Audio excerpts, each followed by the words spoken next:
Welcome to I Love This Thing So Fricking Much, a podcast about passion. My name is Sophie Katz, and today I am joined by Belinda, a self-published writer, self-regulating educator, and self-described chaotic nerd boy. Welcome to the show, Belinda.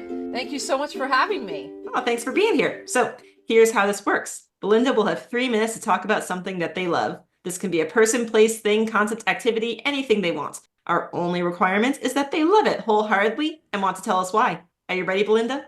I'm ready as ever. Good. Got my timer here. Now, what do you love so freaking much? I love so freaking much researching and educating people on multi-level marketing schemes and scams. Ever since I was a child, I've always been fascinated with con artists, people who scam, and also the idea of cults. And it's kind of funny how MLMs fit all three of those. I actually grew up using products from an MLM. Some of you may have heard of it, Mary Kay. It is a cosmetics and acne lotion MLM. And I really didn't start learning more about MLMs until after high school. I maybe learned about pyramid schemes in high school. I would hear things about Cutco, Vector. My brother worked with Cutco for just a little bit before he realized that it was a pyramid scheme. And after that, I didn't really know much about it. It wasn't until, of course, the COVID-19 lockdown, when I needed more things to indulge in, I started more regularly watching deep dive videos and reactions to MLM content on social media. So YouTubers like Savannah Marie, Savvy Writes Books, Kiki Chanel, Hannah Alonso, and I just completely submerged myself into learning about this multitude of different multi-level marketing companies, which, by the way, if you're not sure what those are, they are companies that rely more on recruiting than on actually selling the product, and about 99% of people who are in these companies make nothing. It is very much meant to have the wealth trickle up rather than trickle down. I started thinking about my high school students upon learning about MLM content. I'm a high school English teacher who works with a very diverse racial and socio-economical student body, and many of them care a lot about entrepreneurship and the hustle. So it was a big opportunity for me to help them do a research project about MLMs so they didn't end up accidentally getting scammed or conned. There's a lot of analysis on schemes, including Ponzi schemes and crypto schemes on top of MLMs, also analysis of cults, and the students are required to go beyond simply using Google to research because MLMs use SEO to optimize positive reviews and results if you look them up. I love being able to educate about the dangers of these predatory companies. I've interviewed both Roberta Blevins, a former LuLaRoe consultant. I've interviewed Savannah Marie. I've had students be able to convince their relatives to no longer purchase or sell MLM products. Trying to educate people on this is kind of like fighting the Hydra, because every time an MLM fails, another one seems to pop up, or three more seem to pop up in their place. And sometimes my students get the raw lesson out of the MLM research project. They'll be like, oh, maybe I'll just start a scam instead of getting sucked into one. But I think it's worth the fight. And I just absolutely love just seeing the reactions my students have when they're learning about these companies. And that's why I love so freaking much researching these companies and educating, especially the youth, about them. You should check out those YouTubers I talked about, especially Hannah Alonso and Savvy Writes Books and Savannah Marie. I'm not getting paid for this. They're just awesome.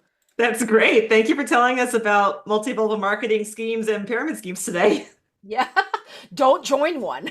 Yeah, if you take nothing away from this show, this is our good lesson for the day. Exactly. Don't look for the hey hon, there's a business opportunity for you. Let's start there then. How do you recognize one of these scams when you're first faced with one? Usually the first way you become exposed to one of these MLMs is through social media. People joke that it's the popular high school classmate you had coming back to you and sending you a message, and they tend to be very excited and enthusiastic. And while stereotypically it starts with, hey hon, it's a lot of focus on, I just found this amazing business opportunity, and there are some warning signs and buzzwords you should hear to know if that this is a scam or a pyramid scheme or an MLM, which are all entwined in some way. The first one is hearing work from home or time freedom.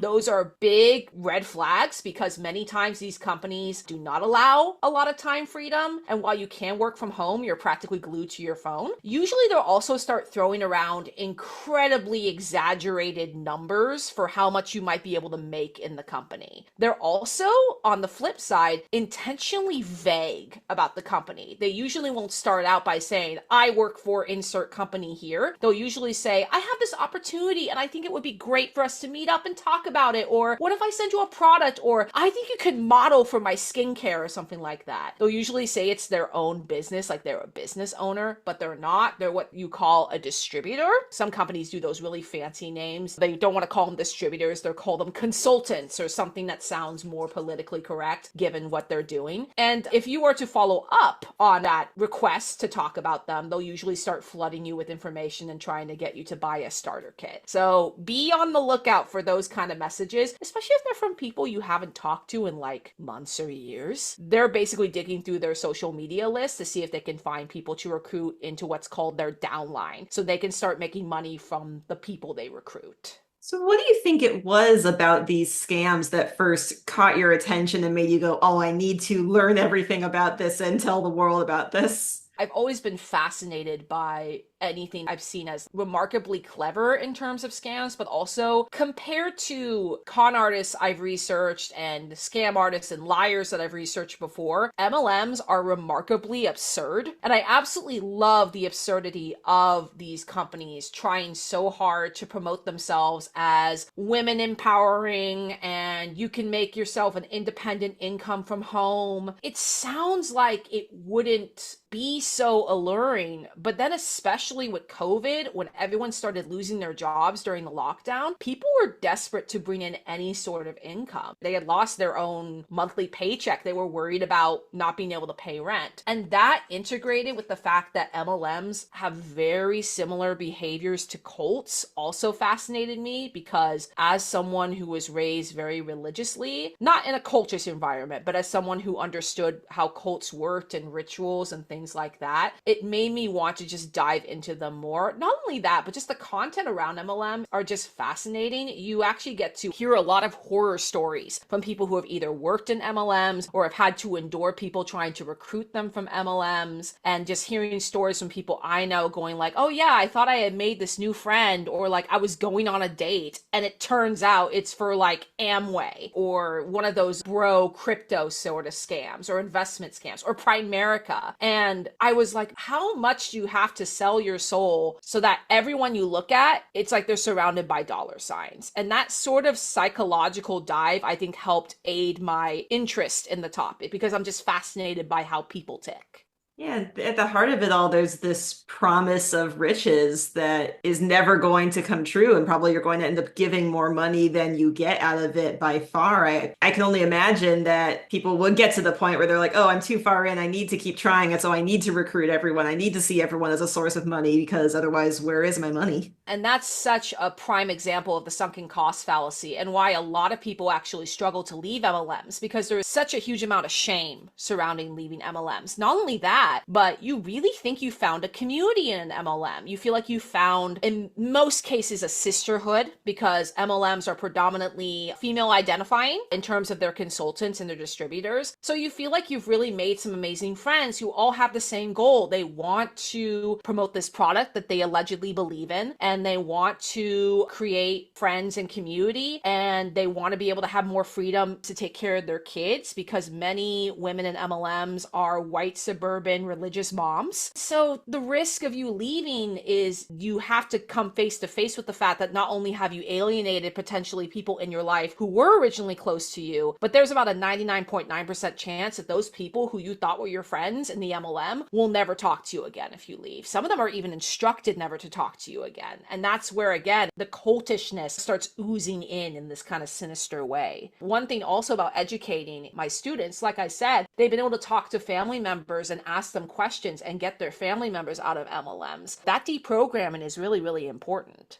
Do you have any advice about that deprogramming process? Like if someone's listening to this and they think, oh, I know someone who's stuck in one of these scams, what can they say to them that will help them get out? Well, the first thing you absolutely cannot do is just plain old confront them, because none of us are professional cult deprogrammers or psychiatrists. It takes actual professionals to really deprogram someone from a cult. What I have heard from people like Roberta Blevins, who was a former member of an MLM, is the best thing you can do is ask questions. Ask them how they're feeling about being in the MLM, why they're in the MLM, what about the product makes them really intrigued intrigued and wanting to sell it? How are they feeling about the way they're treated by their upline, basically the people who may have recruited them or the team they were adopted by? How much money are they making? And ask out of curiosity, not out of accusation. Mm-hmm. Because nothing makes an MLM consultant double down more than you attempting to disrupt the cognitive dissonance that they probably developed being in this company. So I always tell my students, you're not going to go in there to interrogate because all they're going to do is shut down. But if you're actually asking out of curiosity to get information and to have a conversation with them, that's where the work really starts. Yeah, it sounds like you're not trying to force them to recognize the cognitive dissonance. You're giving them opportunities to recognize it themselves. Exactly. And of course, that's really difficult to do, even if you're really close to, say, your mom, who always goes into a different MLM every time she doesn't do well in the other one. Or suddenly your sister gets roped into Beachbody, or a really good friend you've had since college. You know, a lot of people have written testimonials and shared stories about how heartbroken they are about those people they love. They say, like, I don't recognize my friend. I don't recognize my parent. And it can be really disheartening. I would say to them, there's always hope for them to get out. My hope, though, is that they don't have to lose thousands of dollars before that happens. I would love to hear a little more about your students. It really sounds like, on the one hand, you're doing a wonderful thing for them. You're giving them the tools and the knowledge they need to help themselves and people they know and love out of bad situations. And also, it sounds like some of your students are using this knowledge for evil in a way.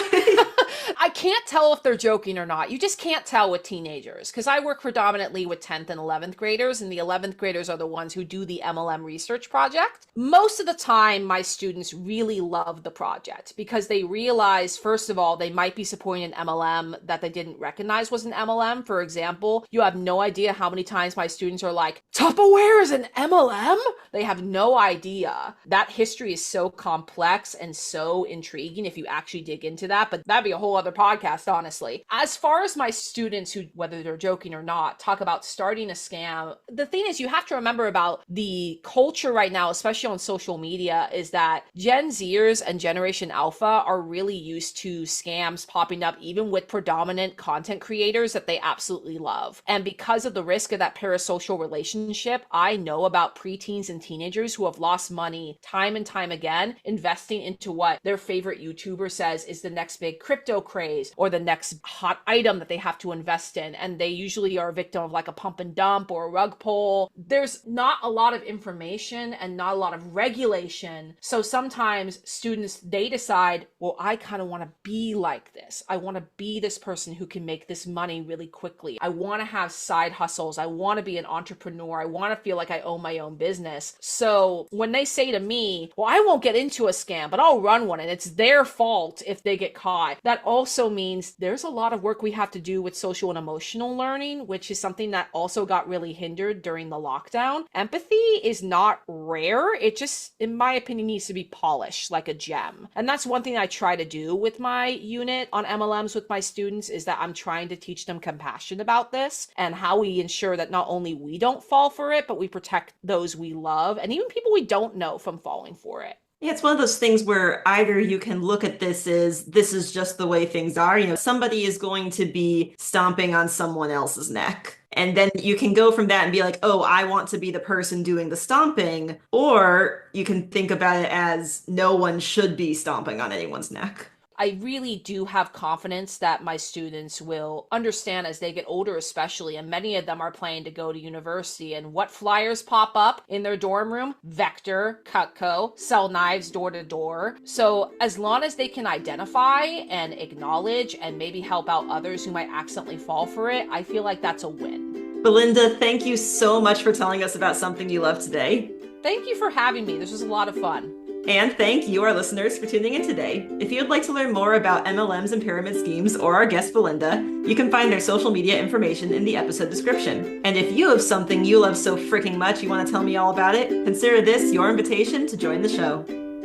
I Love This Thing So Freaking Much is a production of Through the Window Media. This episode was directed and edited by Sophie A. Katz. You can find us at Through the Window on Twitter, Facebook, Instagram, or Tumblr. That is THROU the Window at all those social media sites. Be good to yourself, be kind to each other, and you'll hear from us again soon.